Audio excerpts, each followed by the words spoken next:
미국의 펜실베니아주가 있는데요. 그 펜실베니아주는 윌리엄 펜이라는 사람의 이름을 따서 펜실베니아, 펜과 함께 실베니아가 숲이란 뜻인데, 그 윌리엄 펜의 그 이름을 따고 펜의 숲이라는 뜻으로 그 미국의 펜실베니아주가 있습니다. 그 펜실베니아주를 세운 사람이 윌리엄 펜인데요. 그 세우기까지 미국의 역사에 있어서 펜실베니아는 아주 중요한 역사적인 그런 고장이기도 합니다. 윌리엄 펜이라는 사람이, 이 사람이 영국 사람으로서 그가 기독교 신앙에 귀하고 신앙생활을 제대로 정말 잘 해보고 싶었던 몸부림쳤던 사람입니다. 그 신앙의 고수를 위해서 그분이 감옥에 투옥이 되고 여러 번 고생을 참 많이 합니다. 당시에 순수한 신앙이라고 일컬어졌던 신앙이지만 지금 우리가 봤을 때는 뭐 다소 논쟁이 있을 수는 있어요. 하지만 그분의 그 신앙의 그 신실함을 유지하려고 애쓰면서 몸부림쳤던 그가 결국 미국 땅까지 와서 펜실베니아를 세우는, 건국하는 그런 역할까지 합니다. 이분이 1682년도, 한 330년 전 되겠죠. 미국이 세워지기 전이죠. 이분이 책을 하나 썼는데 그 책 제목이 300여 년이 지난 지금까지도 전 세계 사람들이 기억을 하고, 그리고 그의 책 제목은 지금의 속담이나 격언처럼 많은 사람들 마음속에 남아 있습니다. 그분이 쓴 책 제목이 No Cross, No Crown이라는 책 제목입니다. No Cross, No Crown. 한국말로 번역하면 십자가 없이 면류관이 없다라는 뜻입니다. 십자가 없이 면류관이 없다. 바꿔 얘기하면 고통이 없는 영광은 없다, 그런 의미를 가지고 있습니다. 모든 영광은 고통을 수반한다라는 뜻이겠죠. 그래서 이 말은 지금까지도 수많은 사람들의 가슴을 치는 말씀이 됩니다. 한자 성어에도 고진감래라는 말이 있지 않습니까? 고생 끝에 즐거움이 온다는 뜻인데 유사한 의미입니다. 근데 이 자세, 이 정신이 얼마나 중요한 것인지는 수많은 사람들 혹은 수많은 나라와 세계와 역사를 바꾸는 중요한 그러한 메시지가 되고 있습니다. 특히 사람들이 쉽게 살려고 하고 편하게 살려고 할 때 그때마다 주어지는 특징이 뭐냐면 부패와 위기였습니다. 사람이, 국가가 혹은 세계가 쉽게 살려고 그래요. 편하게 살려고 그럽니다. 그러면 주어지는 게 타락이고 부패입니다.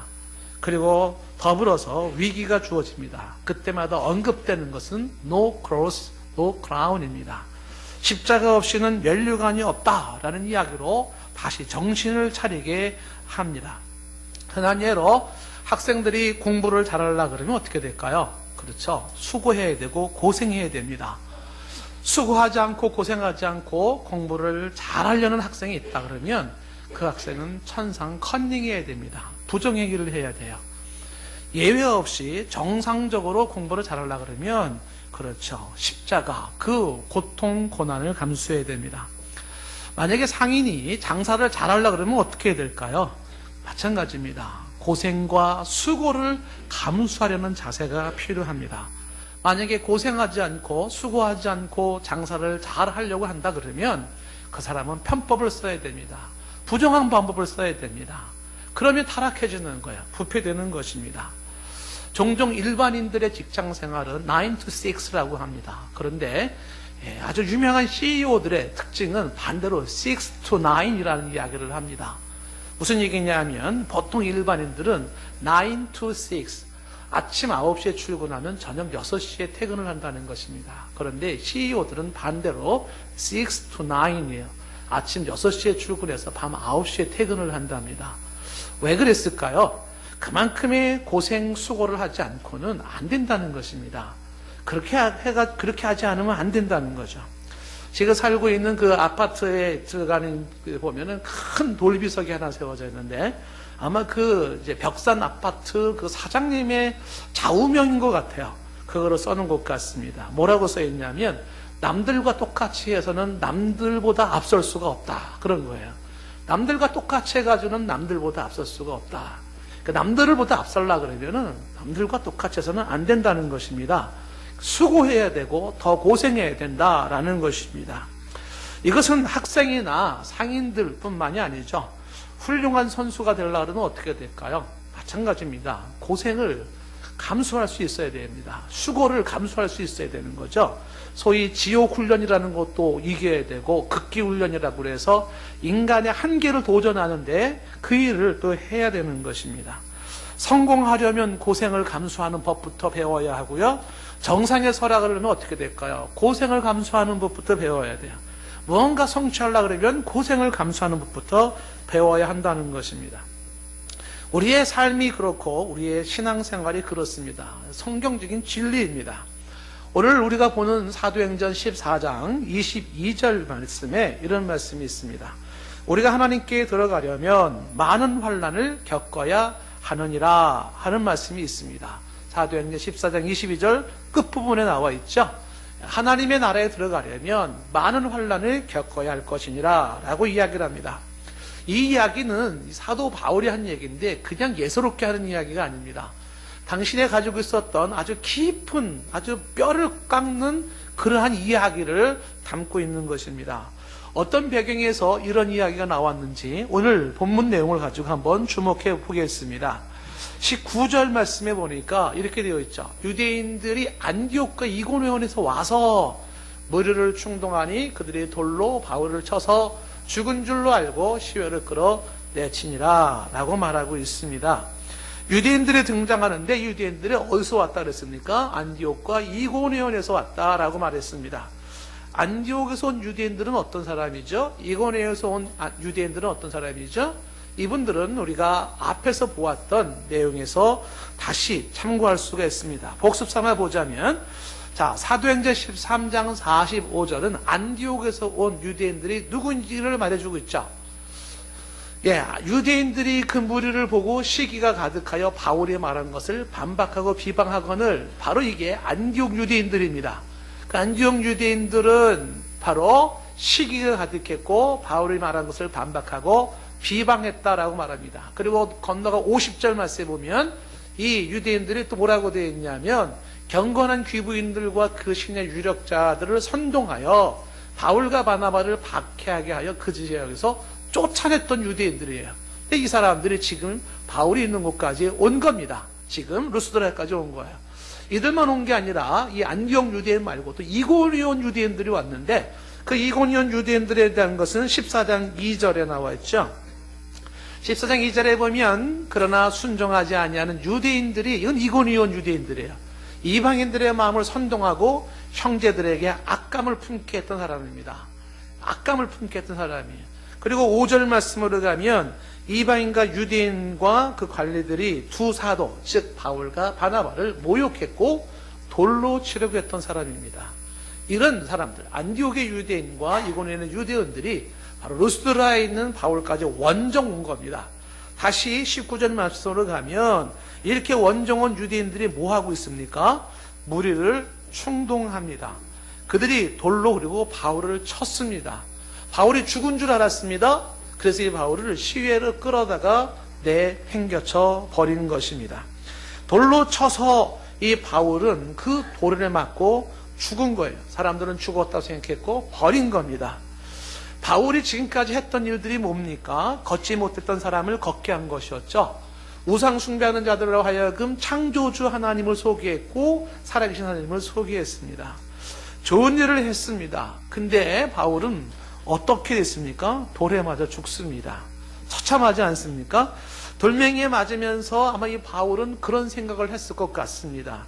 그 언젠가 자신이 던졌던 돌멩이로 죽었던 스데반이 아마 생각났을 것입니다. 스데반이 돌에 맞아 죽을 때 앞장섰던 사람이 바울이었었거든요.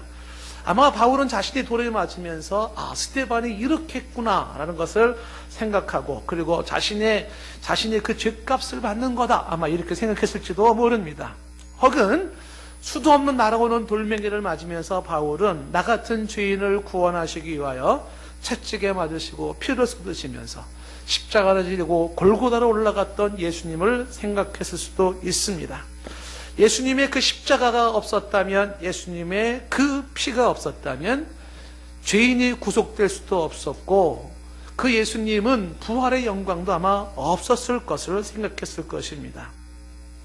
바울은 돌에 맞으면서 자기의 인생이 이렇게 끝난다고 생각을 합니다. 피투성이가 된 바울이 이제 사람들은 그 바울은 죽었다고 생각을 했고 버렸습니다.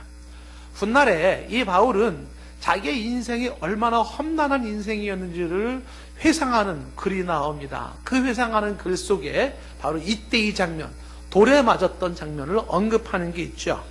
바울의 인생은 얼마나 험난한 인생을 살았었는지 고린도후서 11장 23절 이하에 나와 있습니다. 거기에 보면 바울이 이렇게 고백하죠. 그들이 그리스도의 일꾼이냐 정신없는 말을 하거니와 나는 더욱 그러하다. 내가 수고를 넘치도록 하였고, 수고를 넘치도록 했죠. 옥에 갇히기도 더 많이 했습니다. 감옥도 수도 없이 다녔어요. 매도 수없이 맞았고 여러 번 죽을 뻔하였으니 유대인들에게 40에서 하나가 만매를 5번 맞았습니다. 39대짜리 매를 5번 맞았어요. 그리고 3번 태장으로 맞고 1번은 돌로 맞고 했죠.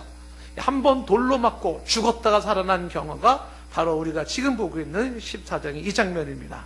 돌로 맞았고, 돌 하나를 맞은 게 아니라 돌 3대를 받은 것이죠.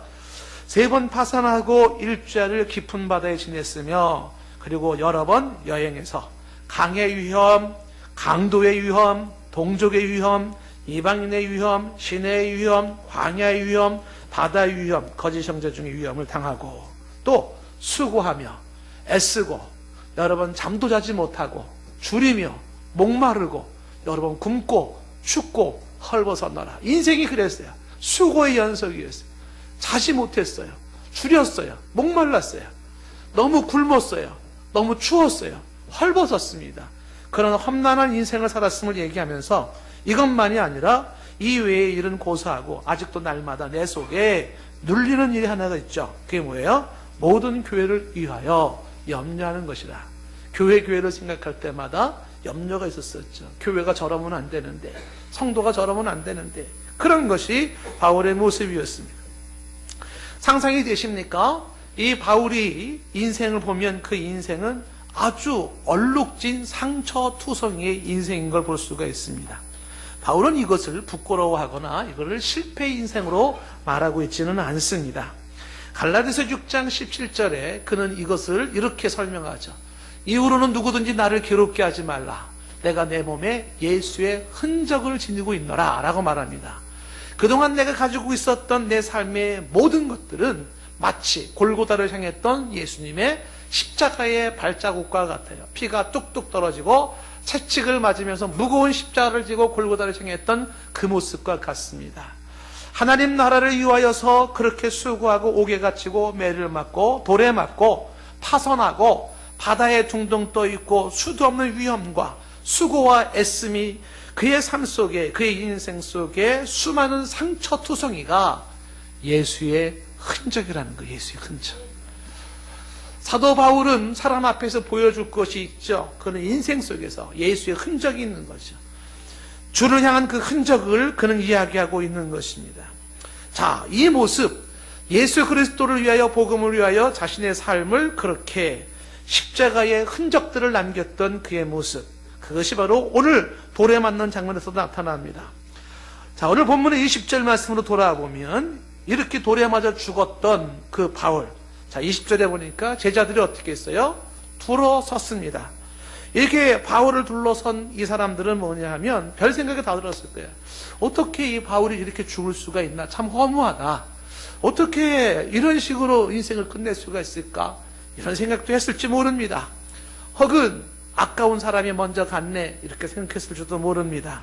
그리고 또 사람들은 이 죽은 바울을 어떻게 장례식을 치러야 할지 그런 생각에 묵묵히 지켜보고 있는 것입니다. 그런데 바울이 일어났습니다. 정신이 들은 거죠. 그리고 성에 들어갔다가 이튿날 바나바와 함께 더베로 내려갑니다.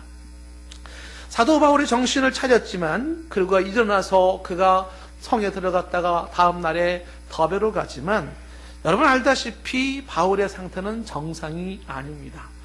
혹시 여러분 돌에 맞아 본 적이 있습니까? 저는 돌에 맞아 본 적이 있습니다. 초등학교 때요. 그냥 운동장에 이렇게 지나가는데 친구가 이만한 짱돌을 갖다 집어던진 게 정확하게 제 머리를 맞았어요. 그때 주께서 이 생명을 안 걷어가신 게 아마 동산교회 여러분들 만나게 하시려는 의도였던 것 같아요. 하나님께서 피를 펄펄펄펄 흘렸어요. 빵꾸가 나가지고요. 예. 학교 선생님이 얼마나 놀랐는지 혼비백산해가지고 자전거 뒤에다가 저를 싣고서 막 뻘뻘 그 페달을 밟아가지고 읍내 병원까지 왔습니다. 그래서 치료받았는데요. 이만한 짱돌 하나를 맞았는데요. 아이고, 말이 아닙니다. 그렇죠? 범인은 못 잡은 건지 안 잡은 건지 병원비라도 받아야 되는데 아마 부모님이 다 그냥 지불하신 것 같아요. 하나의 돌멩이가 아니라 수도 없는 돌멩이를 맞았을 때 그들이 맞았던 바울의 모습은 정상이 아닌 것을 생각해 볼 수가 있습니다. 얼마나 통증이 심했을까, 얼마나 아팠을까, 제대로 걸을 수나 있었을까, 손을 제대로 움직일 수나 있었을까요? 눈을 제대로 뜰 수나 있었을까요? 처참한 바울의 모습은 비틀거리는 모습일 테고 통증의 연속이었을 것이 뻔합니다. 그런 바울이 여기서 떠나서 이제 루스드라에서 남쪽으로 30km 더 떨어져 있는 더베까지 가게 되는데요. 그 더베가 1차 전쟁의 마지막 종착역이고 돌아옵니다. 결국 못하고 돌아오는데 그 더베까지 내려가서 그 더베에서 뭐를 하나 보십시오. 21절 말씀에 보면은 바울이 복음을 그 성에서도 전합니다. 더베에 가서도 바울은 뭐 하냐면 또 복음을 전하는 것이에요. 정상이 아닌 그 상태로도 바울은 또 복음을 전하는 것입니다. 이 더베에서는 일전에 앞에서 있었던 동네에서처럼 어떤 이적도 기사도 없습니다. 바울은 그 피투성이에 흔들거리는 그 몸을 가지고 주 예수 십자가의 복음과 하나님을 선포했을 때 21절에 많은 사람들이 믿었어요. 그리고 제자가 되었습니다. 바울은 자신의 이 순환보다 자신의 몸을 쿡쿡 찌르는 통증보다 더 값지고 소중한 것이 주 예수 그리스도 복음이라고 생각한 것입니다. 비록 내 몸은 욱신욱신 쑤시고 온몸은 아프고 상처투성이지만 그것보다도 더 우선해야 될 것이 영혼을 구원하는 거라고 생각을 했습니다. 이렇게 생각을 가지고 있는 사도 바울이 삶의 예수의 흔적이라고 하는 수도 없는 것들을 가지면서 이제 더 이상 진전을 못해요. 그리고 다시 자기를 파송했던 그 수리의 안쪽으로 돌아올 때 21절 말씀에 보니까 돌아오는 길이 지금까지 박해받았던 길을 다시 역순으로 밟고 돌아옵니다. 루스드라를 거쳐서 그다음 이고니온을 거쳐서 안디옥 피시디아 안디옥을 거쳐서 돌아오는 것이죠. 돌아올 때마다 사람들은 와 바울이 왔대. 그 바울이 뭐야 쫓겨났던 그 바울? 사람들은 생각했겠지요. 그때 거기 믿는 신자들을 바라보면서 이 바울이 이야기하기를 22절에 이렇게 사람들에게 이야기를 합니다. 제자들의 마음을 굳게 하여 이 믿음에 머물러 있으라 권하고 또 우리가 하나님 나라에 들어가려면 많은 환난을 겪어야 할 것이라고 이야기를 합니다. 사도 바울의 이 말 한마디 한마디가 예사롭지가 않습니다. 제자들의 마음을 굳게 하고 이 믿음에 머물러라. 이 예수 그리스도의 믿음 안에 머물러라. 우리가 비록 환난과 핍박이 있지만 그리스도가 진리요 길이요 생명이니 이 믿음 안에 머물러라. 권면하죠. 격려합니다. 그리고 우리가 하나님 나라에 들어가려면 말이야 많은 환난을 겪어야 당신이 친히 경험했던 그 모습, 사람들로부터 미움당하고 왕따당하고 버림받고 돌에 맞고 죽었다 깨어나는 그런 모든 것들을 그는 하나님 나라에 들어가려면 우리는 많은 환난을 겪어야 한다고, 십자가 없이는 면류관이 없는 거라고, 그래서 이 이야기를 하고 있는 것입니다. 이 이야기를 가만히 들여다보면 누가 누구를 격려하는지 주목해보면 감동이 아닐 수가 없습니다. 사람들이 거기에 예수 믿는 신자들이 피투성이가 되고 있는 이 바울을 이렇게 격려하는 게 아니었습니다. 오히려 피투성이었던 바울이 거기에 있는 크리스찬들을 그렇게 격려하는 거예요. 마음을 굳게 하라고, 이 믿음에 머물러 있으라고, 우리가 하나님 나라에 들어가려면 많은 환난을 겪어야 하는 것이라고 이 바울이 그들에게 격려하고 있는 것입니다. 이 바울은 신앙생활의 원칙을 분명히 깨달았어요. 인생살이의 원칙을 분명히 깨달았습니다. 그 원칙이 뭡니까? No cross, no crown이에요. 십자가 없이는 면류관이 없다는 것이 신앙생활의 원칙이었고 인생의 원칙이었습니다. 어찌 십자가를 통하지 아니하고 하나님 나라에 갈 수 있으며 어찌 이것을 통하지 아니하고 우리가 정상에 설 수 있겠냐라는 거예요. 우리가 하나님 나라에 들어가려면 많은 환난을 겪어야 한다는 것이 그의 주장인 것입니다. 우리는 이 시점에서 이런 반문의 질문을 해볼 수가 있습니다. 많은 환난이 없이 하나님 나라에 들어갈 수는 없나요? 이렇게 묻고 싶습니다. 환난 없이 들어갈 수는 없는 겁니까? 라고 묻고 싶습니다. 우리가 지난주에도 보았지만 예수님의 말씀 속에 요한복음 15장 18절과 19절에 이렇게 말씀하신 거 기억나십니까? 세상이 너희를 미워하면 너희보다 먼저 나를 미워한 줄을 알아라. 그리고 이어서 하는 이야기가 너희가 세상에 속하였으면 세상이 자기의 것을 사랑하겠지요. 그런데 너희는 세상에 속한 자가 아니요 도리어 내가 너희를 세상에서 택하였기 때문에 세상이 너희를 미워하느니라 말합니다. 어둠이 빛을 미워하는 거고 불의가 의를 미워하는 거예요. 악이 선을 미워하는 겁니다. 어차피 이 세상 속에서 우리가 하나님의 그 길을 걸어가려고 그러면 저항이 있어요. 저항이. 헤쳐나가야 하는 그 저항, 그것은 힘겨운 저항이에요. 싸워야 하는 수고로움이라고 하는 것입니다. 그거 없이는 헤쳐나갈 수가 없는 것입니다. 그래서 예수님께서는 일찍이 비유를 말씀하실 때 4가지 밭을 비유로 얘기하면서 돌밭에 대한 비유를 이렇게 설명을 하셨습니다. 마태복음 13장 20절과 21절 말씀에 보면은 돌밭에 씨가 뿌려졌어요. 이 말은 하나님의 말씀이 선포되어졌어요. 그때 말씀을 듣는 사람들이 즉시 그 순간은 기쁨으로 받습니다. 아마 여러분이 여기서 말씀을 들을 때 그래 맞아. 십자가 없이는 면류관이 없는 거야. 우리가 하나님 나라에 들어가려면 환난을 받아야 돼. 아멘. 아마 이렇게 기쁨으로 받을지 모릅니다. 그런데 이어지는 21절 말씀이 뭡니까? 그 속에 뿌리가 없으므로 잠시는 견디지만 그 말씀 때문에, 그 복음 때문에, 주 예수 그리스도 때문에 환난이나 박해가 일어나면 어떻게 해요? 곧 넘어진다는 것입니다. 왜 환난을 겪어야만 하나님의 나라에 들어간다고 말합니까? 그 환난이 당신의 신앙이 진짜인지 가짜인지를 확인하는 거예요. 수많은 사람들이 믿음이 있는 것 같습니다. 수많은 사람들이 열심히 사는 것 같습니다. 진짜인가요? 가짜일까요? 환난과 박해가 주어지면 알게 되는 것입니다. 환난과 박해로 말미암아 넘어지는 자, 쓰러지는 자가 있습니다. 그런 사람들은 가짜예요. 하늘나라에 들어갈 수가 없다는 것입니다. 무슨 얘기입니까? 우리가 하늘나라에 들어가기 위해서는 마땅히 통과 의례로 가져야 될 마음 자세가 있어요. 어떤 마음 자세지요? 환난과 박해와 십자가를 이기겠다라고 하는 자세를 가져야 돼요. 인생을 살아가면서 학생이 공부하면서 장사하시면서 신앙생활 하시면서 이 자세를 가지지 않고 과연 되는 게 있겠습니까? 십자가를 지고자 하는 이 십자가 정신을 가지지 않냐고 될 수 있는 것이 무엇이 있겠어요? 그럼에도 현대인들은 얼마나 쉽게 편하게 그렇게 살려고 합니까? 쉽게 편하게 살려고 하다 보니까 부정과 거기에 거짓과 위선과 부패와 썩어짐이 있는 거 아니겠습니까? 왜 정정당당하게 땀 흘리고 피 흘리고 눈물 흘리고 수고하려고 하지 않습니까? 크리스찬들이 가져야 될 마땅한 자세와 정신 자세는 무엇일까요? 사도 바울이 돌멩이를 맞아가며 온몸이 만신창이 된 상태에서 그가 왜 이런 얘기를 했겠습니까? 왜 윌리엄 펜이 그런 책을 쓰면서 자신의 그 신앙을 선포했고 300년이 지난 지금까지도 사람들은 그 말을 붙잡는 이유가 무엇입니까? 진리가 거기에 있고 생명이 거기에 있기 때문이 아니겠어요?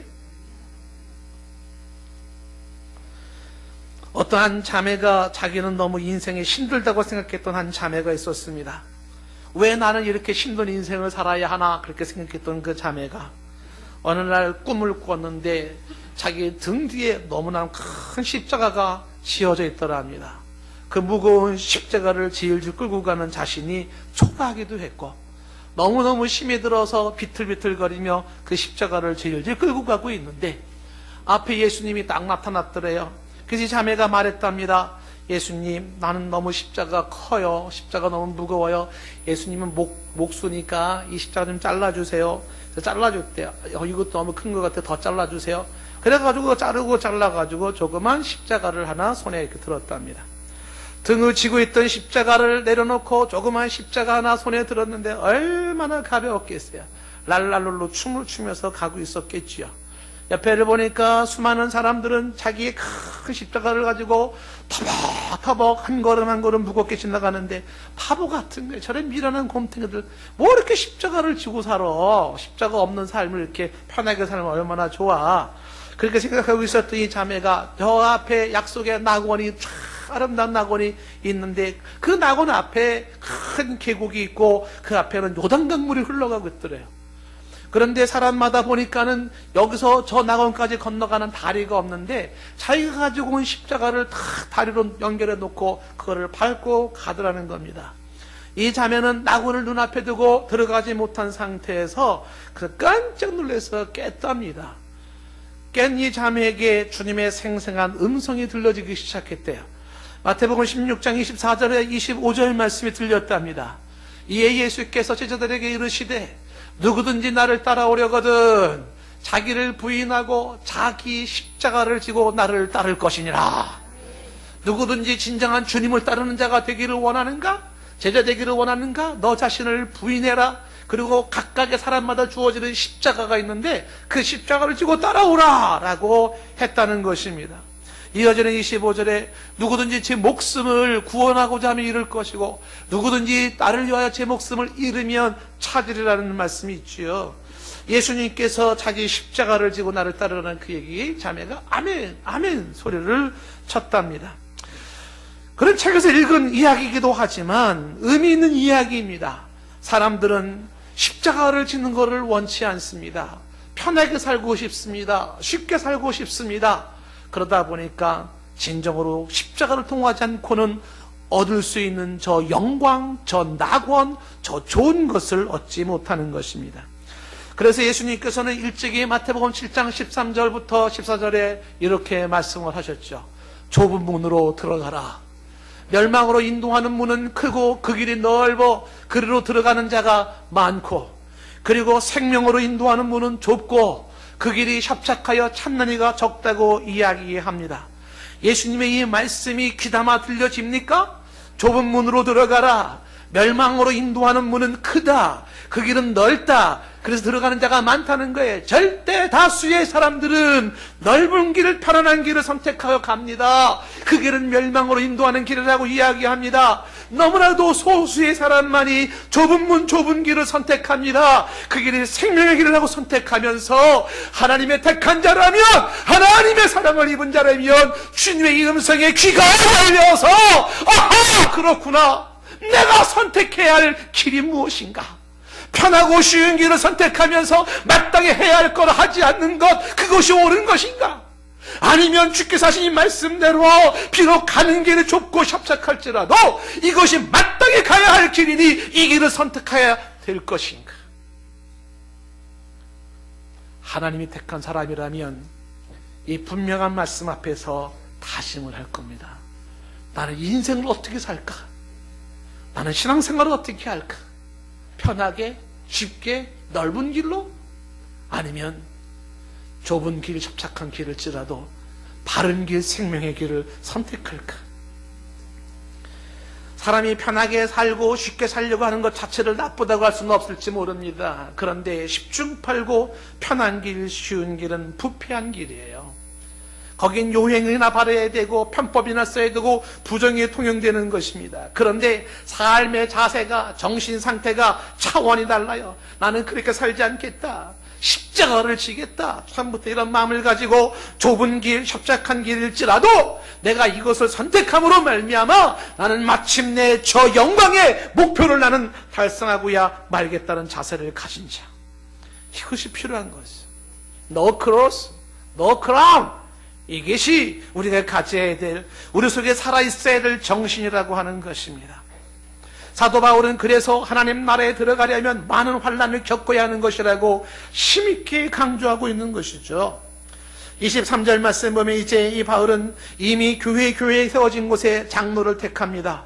금식 기도합니다. 그리고 주께 그들을 위탁하고 24절에 밤빌리아를 거쳐서 25절에 버가와 아달리아를 거쳐서 26절에 배를 타고 자신을 파송했던 안디옥으로 돌아옵니다.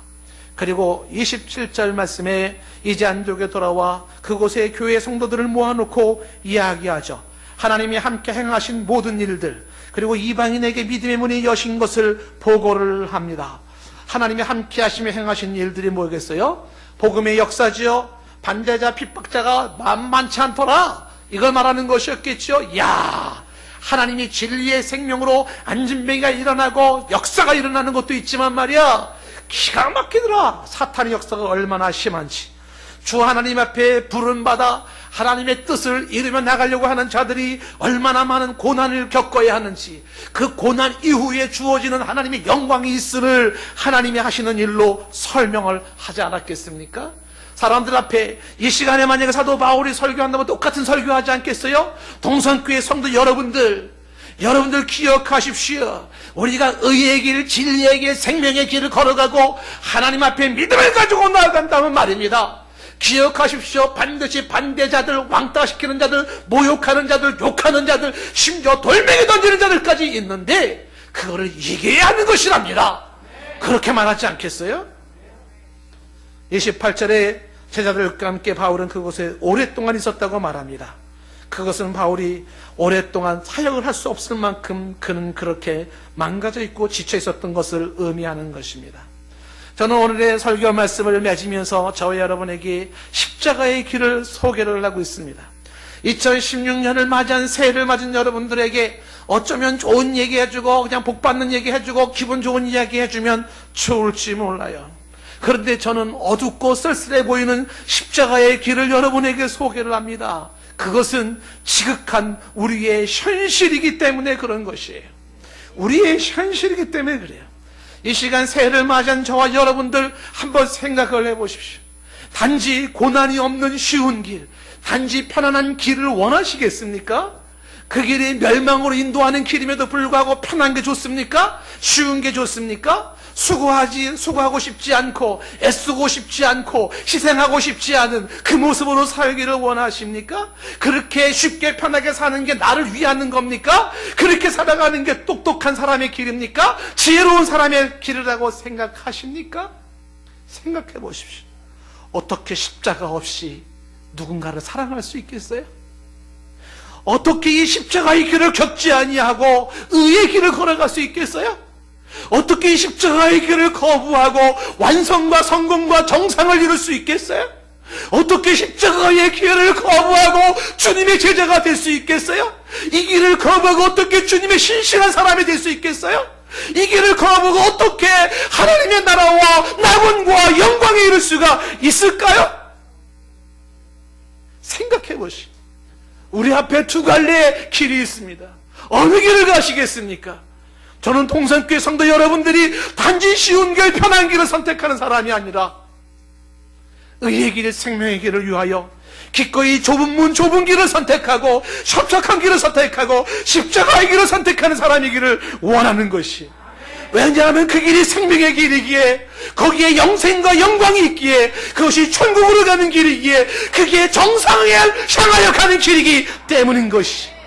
십자가를 통하지 아니하고 누가 완성된 그 세계를 들어갈 수 있을까요? 저는 오늘 이 설교를 준비하면서 지금 전 세계에서 말없이 십자가를 지고 걸어가는 자들을 위로하며 축복하고 싶었어요. 오늘도 눈물을 뚝뚝 흘리며 떨리는 무릎을 흔들거리면서 수도 없이 버리고 싶었던 그 십자가지만, 그러나 날 구원하신 주님의 그 십자가가 있었기에 나를 구원하셨듯이 이제 내가 주님의 길을 따라가는 제자로서 오늘도 그 십자가를 묵묵히 지고 그 길을 걸어가는 자의 그 걸음걸음은 순교자의 삶이지요. 수도 없는 조롱과 유혹과 핍박이 있지만 오늘도 눈에 뜨거운 눈물이 마르지 않고 흐르지만 이 길이 생명의 길이기에, 이 길이 진리의 길, 천국 길이기에 그 길을 걸어가는 자들, 오직 그들에게만 주어질 수 있는 영광과 오직 그들에게만 주어질 수 있는 면류관이 있는 것입니다. 시편 125편 126편 5절과 6절에 잘 아는 말씀이죠. 눈물을 흘리며 씨를 뿌리는 나는 자가, 씨를 뿌리는 자, 기쁨으로 거둡니다. 울며 씨를 뿌리러 나가는 자는 반드시 기쁨으로 그 곡식단을 가지고 돌아오리라. 십자가의 길은 피할 길이 아니에요. 선택해야 될 영광의 길인 것입니다.